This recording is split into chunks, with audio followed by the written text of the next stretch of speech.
Hello बच्चों, कैसे हैं आप लोग? सभी लोग, आई होप सभी लोग ठीक होंगे। बच्चों, स्टे होम, स्टे सेफ। तो बच्चों, कल जैसे कि मैंने सी में 2 नंबर्स ऐड कराए थे बाय यूजिंग यूज़र्स इनपुट लेके स्कैनएफ लगा के। आज बच्चों हमारा एम या टास्क दूसरा है। आज हम क्या करेंगे, हम सी प्रोग्राम में 2 नंबर्स को कैसे स्वैप कराना है वो सीखेंगे। बच्चों, क्योंकि मैंने कहा था मैं बिल्कुल जनरली स्टार्ट करूँगा, सिंपली स्टार्ट करूँगा, तो सिंपली में सबसे पहले मैंने एडिशन कराया, तो उसी सिंपली टास्क में थोड़ा सा आगे बढ़ के आज हम थोड़ा स्वैपिंग सीखेंगे। क्योंकि बच्चों एडिशन सब्सट्रैक्शन अगर हम करेंगे तो एडिशन में प्लस हो जाएगा, सब्सट्रैक्शन में माइनस हो जाएगा, तो ये तो बहुत जनरल चीज़ें चलती चली जाएंगी। तो अगर हम एक टास्क को ठीक से समझ गए तो दूसरा भी करने लगेंगे। तो आज हम थोड़ा सा अपना एक नया लॉजिक लेके आए हैं कि हमें सी प्रोग्रामिंग में हम 2 नंबर्स को स्वैप कैसे करेंगे। ठीक है बच्चों, तो सबसे पहले हम इसके बारे में समझते हैं, इसका कॉन्सेप्ट क्या है, मेन टास्क क्या है मेरा। कोई भी अगर हमें प्रॉब्लम मिलती है बच्चों, तो सबसे पहले हम उस प्रॉब्लम को समझते हैं कि हमें इस प्रॉब्लम में करना क्या है। हमें 2 नंबर्स लेने हैं, उन दोनों नंबर्स की वैल्यू स्वैप करानी है। ठीक है ना बच्चों। तो सबसे पहले हम समझते हैं नॉर्मली, रफली, कि हमें आखिर इसमें किस तरीके से टास्क करना है, तब हम इसका लॉजिक क्रिएट करेंगे। ठीक है ना बच्चों। तो स्वैपिंग, स्वैप या स्वैपिंग का मतलब होता है बच्चों इंटरचेंजिंग। स्वैपिंग का मतलब होता है इंटरचेंजिंग। इंटरचेंज मतलब आपस में वैल्यू को इंटरचेंज कराना। कैसे? मान लीजिए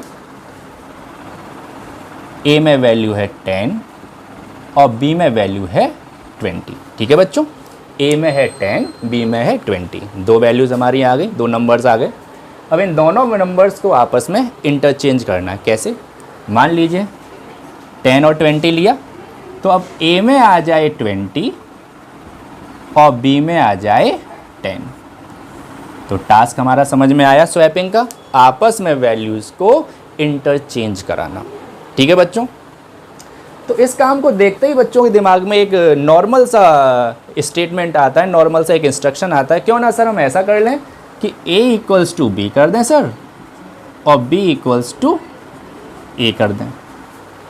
बच्चे तुरंत ये सोचेंगे ना कि sir a equals to B कर दो, b इक्वल्स टू a कर दो, हो जाएगा। लेकिन बच्चों ये जो स्टेटमेंट्स हैं, इंस्ट्रक्शंस हैं, दीज आर नॉट अलाउड। ये अलाउड नहीं है सी प्रोग्रामिंग में।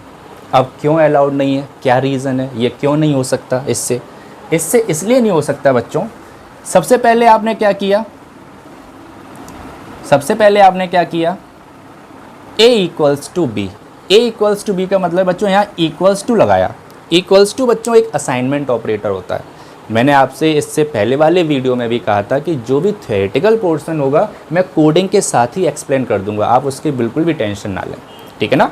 तो इक्वल्स टू क्या है बच्चों, असाइनमेंट ऑपरेटर है। असाइनमेंट ऑपरेटर मतलब एक ऐसा ऑपरेटर जो वैल्यू को असाइन कराता है, जिसकी एसोसिएटिविटी राइट से लेफ्ट होती है, ठीक है ना। तो बच्चों इसमें क्या हो रहा है, a इक्वल्स टू बी, तो ये कर क्या रहे हैं, a इक्वल्स टू बी का मतलब है जो b की वैल्यू है वो किस में शिफ्ट हो रही है, a में। किस में असाइन हो रही है, a में। तो b की वैल्यू जो a 20 है वो किस में असाइन हो गई, a में। यहाँ क्या आ गई 20, यानी 10 जो हो गई ये लॉस हो गई, 10 लॉस हो गई। ठीक है ना बच्चों। फिर नेक्स्ट इंस्ट्रक्शन में क्या किया है, b इक्वल्स टू a, यानी कि अब a की वैल्यू b में।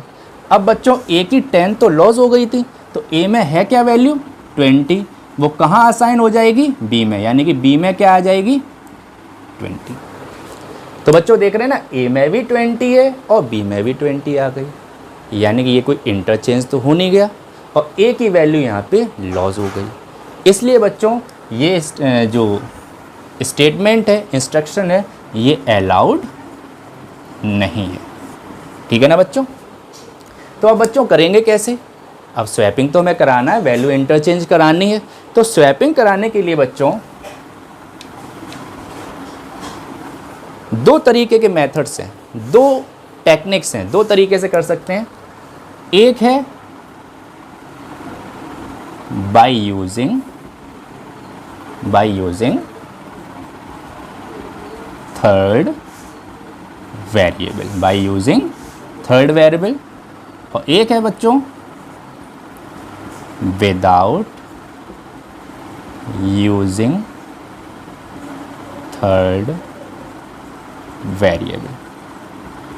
ठीक है ना, ये दोनों ही तरीके बच्चों में बताऊंगा। तो सबसे पहले बात करते हैं बाय यूजिंग थर्ड वेरिएबल की। तो बाय यूजिंग थर्ड वेरिएबल का मतलब है इस थर्ड वेरिएबल को आप लोग एक और नाम दे सकते हैं, टेम्पररी वेरिएबल। क्या दे सकते हैं? Temporary variable. ठीक है ना, टेम्पररी वेरिएबल मतलब जो एक टेम्पररीली यूज़ होगी, जिसमें वैल्यू थोड़ी देर के लिए होल्ड होगी, उसके बाद वैल्यू हट जाएगी। ठीक है ना, रिमूव हो जाएगी। ठीक है ना बच्चों, इसलिए इसे टेम्पररी कहा गया है। ये परमानेंट नहीं है कि वैल्यू अगर आ गई तो वो स्टोर ही रहे। ठीक है बच्चों, तो बाय यूजिंग थर्ड वेरिएबल को इस्तेमाल करके हम अपनी वैल्यूज़ को, अपने दो नंबर्स को आपस में स्वैप या इंटरचेंज करा सकते हैं। देखते हैं कैसे। मान लीजिए बच्चों ए में है 10, बी में है 20 और एक जो थर्ड वेरिएबल लिया उसका नाम मैंने रख दिया टेम्प। आप सी भी ले सकते थे, ज़्यादातर लोग सी ले लेते हैं, मैंने टेम्प ले लिया। इसलिए ले लिया क्योंकि आपको ये याद रहे, आपको थोड़ा समझ में रहे कि ये एक टेम्पररी वेरिएबल है। ठीक, तो बच्चों इसको समझने के लिए हम 3 कंटेनर बना लेते हैं, ए, बी और बच्चों टेम्प। ठीक है ना, ए में वैल्यू क्या है बच्चों? 10, बी में 20, टेम्प अभी खाली। तो सबसे पहले हम क्या करेंगे, ए की वैल्यू को कॉपी करके किस में रखेंगे? टेम्प में, ताकि हमारी ए की वैल्यू में बी की वैल्यू शिफ्ट हो सके। क्या करेंगे उसके लिए? टेम्प इक्वल्स टू ए, यानी ए की वैल्यू जो 10 है वो कहाँ आ गई? टेम्प में। ठीक है ना, अब क्या करेंगे?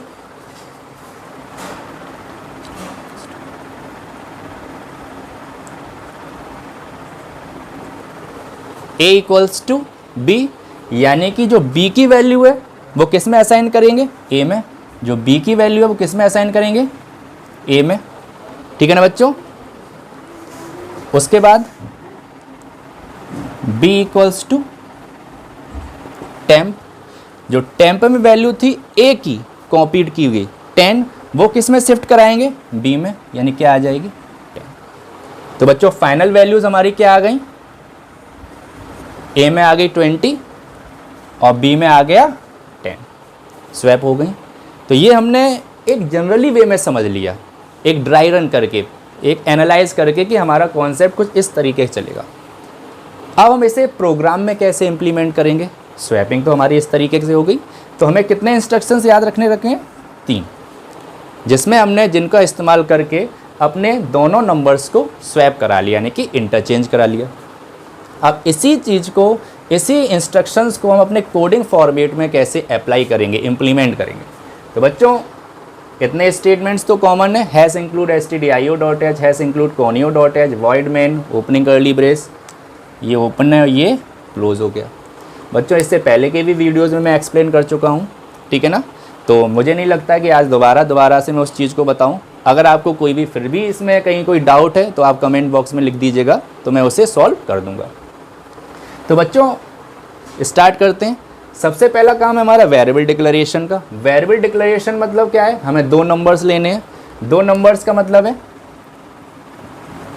int a, b। एक a हो गई वेरिएबल पहले नंबर के लिए, एक दूसरी हो गई b दूसरे नंबर के लिए होगी, और 10।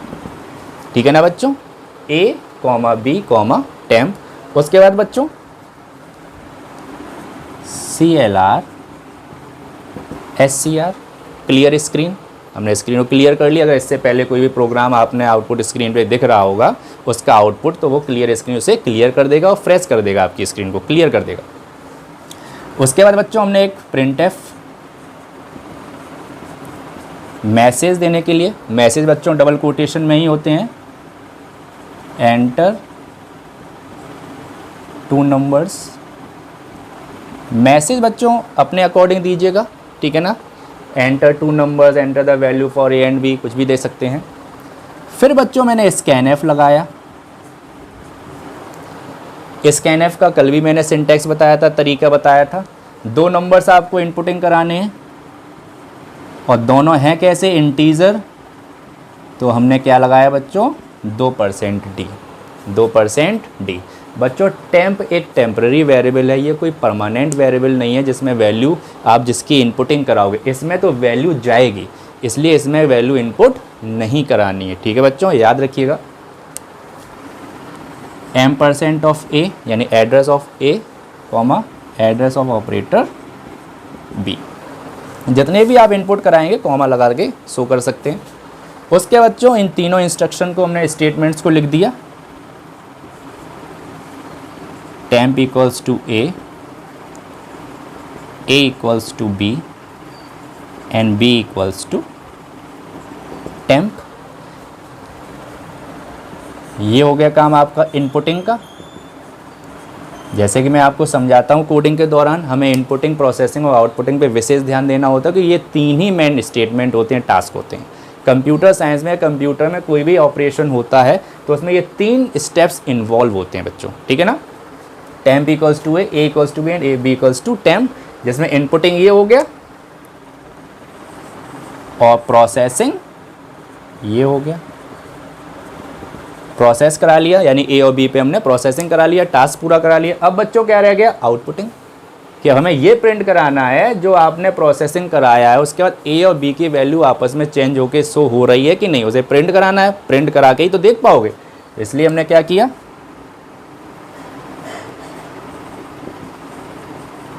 printf %d a comma B. बच्चों स्कैनफ में एड्रेस ऑफ ऑपरेटर लगता है, प्रिंटफ में नहीं लगता है, ठीक है ना, याद रखिएगा। और कल मैंने इसका रीज़न भी बताया था आप लोगों को। ए और बी की जो इंटरचेंज होके वैल्यू आएगी वो आपस में जो होगी वो प्रिंट हो जाएगी। फिर आप क्या लगाएंगे, गेट ch, ताकि आपकी जो आउटपुट स्क्रीन है वो होल्ड हो जाए और आप आउटपुट अपना देख सकें। तो बच्चों इसमें हमने ये क्लियर हुआ कि हम बाई यूजिंग थर्ड वेरिएबल किस तरीके से आपस में दो नंबर्स को स्वैप करा सकते हैं। ठीक है बच्चों, तो मेरे ख्याल से आपको बिल्कुल क्लियर हुआ होगा। अगर आप कोई भी स्टेटमेंट नहीं समझ में आ रहा है तो दोबारा से वीडियो को रिपीट कर लीजिएगा, तो दोबारा वो ये स्टेटमेंट आपके सामने आ जाएगा। बच्चों मैंने इसमें क्या किया, इस प्रोग्राम को बनाने से पहले मैंने इसे पहले समझ लिया, इसके कॉन्सेप्ट को समझ लिया। जब कॉन्सेप्ट आ गया, लॉजिक थोड़ा दिमाग में आ गया, उसके बाद मैंने इसे इम्प्लीमेंट किया। एक अच्छे प्रोग्रामर की ये प्रैक्टिसिंग यही होती है कि वो पहले उस चीज़ को एनालाइज कर लेता, समझता है, उसके बाद कोडिंग को इम्प्लीमेंट करता है। अगर आप इस तरीके से करेंगे तो लॉजिक ऑटोमेटिकली आपके क्रिएट होते रहेंगे। और मेरा मेन एम बच्चों यही रहेगा कि आपको कोडिंग में जितना आसान से आसान स्टेप्स बता सकूं, जितनी कोडिंग आपको आसानी से स्टेप्स से फॉलो कर सकते हैं, आप आगे कोई भी उससे लॉजिक भी क्रिएट कर सकते हैं। कोई भी इसमें परेशान वाली बात नहीं है। आप धीरे धीरे जैसे जैसे मेरे लेक्चर वीडियोस बढ़ते जाएंगे, वैसे वैसे आप एक एक कोई भी प्रॉब्लम है उसे बहुत आसानी से सॉल्व आउट कर लोगे। बस ये जो भी कोडिंग है उसे समझ के करिएगा, रटने की कोशिश मत करिएगा कि कोई भी स्टेटमेंट हुआ हमने रट लिया। हर स्टेटमेंट, हर इंस्ट्रक्शन के पीछे बच्चों रीज़न है। मैंने आपको उस दिन भी बताया था, सब स्टेटमेंट कोई भी अगर हम प्रोग्रामिंग में लिखते हैं तो उसके पीछे रीज़न होता है। तो मेरा मेन फोकस ये रहेगा, आपको कोडिंग जितना आसानी से होगी, जितनी आसानी होगी उतने आसान तरीके से सिखाएंगे। ठीक है ना बच्चों, ओके, थैंक यू।